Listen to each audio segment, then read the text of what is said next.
Hey guys, if you don't know who I am, my name's Lissa and it's really nice to meet you.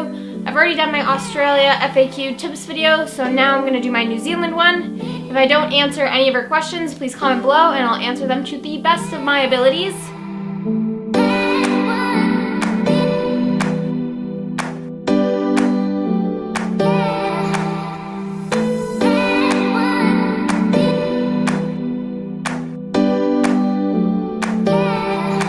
Alright, so first off, the most important thing that you need to know is that in order to get let into New Zealand, you actually need a flight booked out of New Zealand. I learned this the hard way when I went to go check into my flight for Auckland from Melbourne, and they wouldn't let me check in until I booked a flight, and I ended up having to book a flight that I didn't even use, so I lost like $300. Honestly, that rule kind of sucks because sometimes you don't know how long you're going to be in New Zealand for.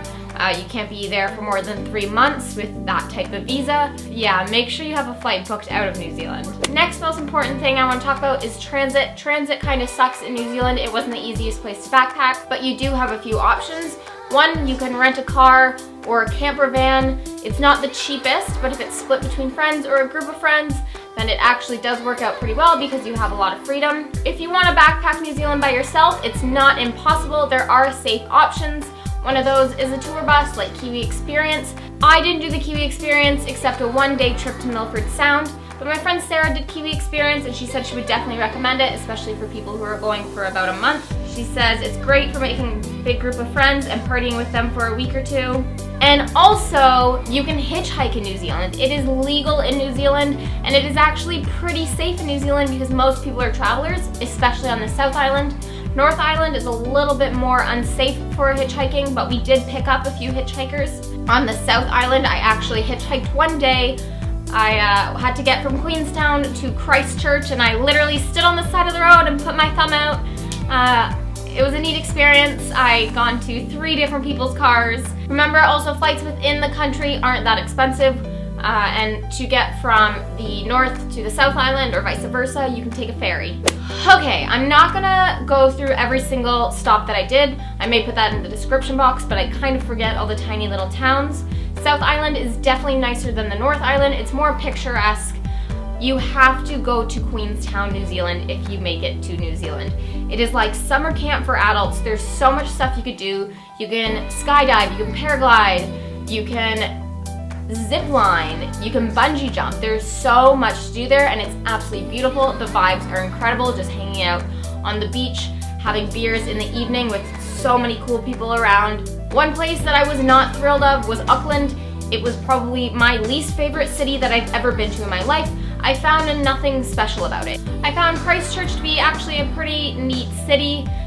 They had some art exhibits and this part of Christchurch had like all these shipping crates with restaurants and stores. Can't remember what it's called, but it was really neat. I didn't do as much as New Zealand as I would have liked. I thought, you know what, I'm gonna come back one day, so I'm gonna save some of it for when I come back. I didn't want to see all of it. The weather. I went in the summer. This is important, okay? The weather is not what I thought it was going to be, especially since I did Australia first. I was not prepared to travel New Zealand. It got really cold at night, especially in Queenstown, and jackets are so expensive there, so I just bought like cheap hoodies in like extra large and layered multiple hoodies. So make sure that you guys are aware of the weather. It's not what you may think it's going to be, not what I thought it was going to be at least. Oops. So accommodation in New Zealand.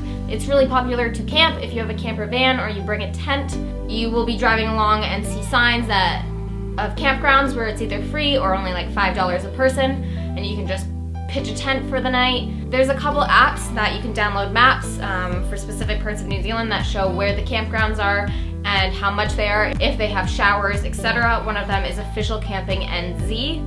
But if you search Camping New Zealand on the App Store, you'll come across a whole bunch. We also stayed in hostels. In New Zealand, not all the hostels are on Hostel World. I would suggest just Googling hostels in each specific town that you need and end up just giving them a call and booking. So a lot of the hostels in New Zealand are very small and intimate. It was actually really good vibes most of the time. You met a lot of people and it had more of like a house family style. One of them even had like a dog. It was literally a house turned into a hostel and they had this big old lazy dog, which I think that was actually the name of the hostel, the Lazy Dog Hostel. Hostels are a different experience. Don't go to New Zealand thinking you're gonna be staying in these luxury hostels because the towns are so small, there's limited options. Now for stores. First off, there's a store called The Warehouse, and it was I loved it. I got a cheap sleeping bag for like $15.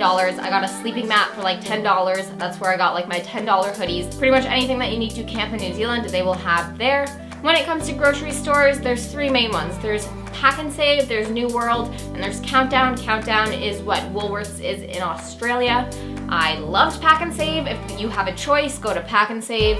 Again, honestly, just traveling New Zealand is not cheap, just like Australia was not cheap. In each of the small towns, there is information sites.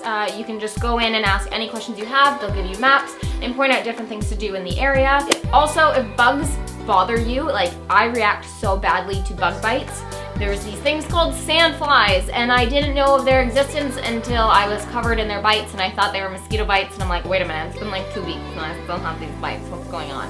Yeah, there's sandflies. Buy bug spray there, like at the warehouse. Buy it, use it, you will thank yourself later. One last thing, tap water in New Zealand is pretty much safe to drink all around the country, so water is actually really expensive in New Zealand, so just have a water bottle to refill. And that concludes my backpacking New Zealand FAQ and tips video. Again, if I did not answer any questions you have, please comment below. I know there's more that I could have talked about, but honestly I can't think of it off the top of my head. So yeah, give this video a big thumbs up, and I will talk to you guys later. Thanks for watching. Bye.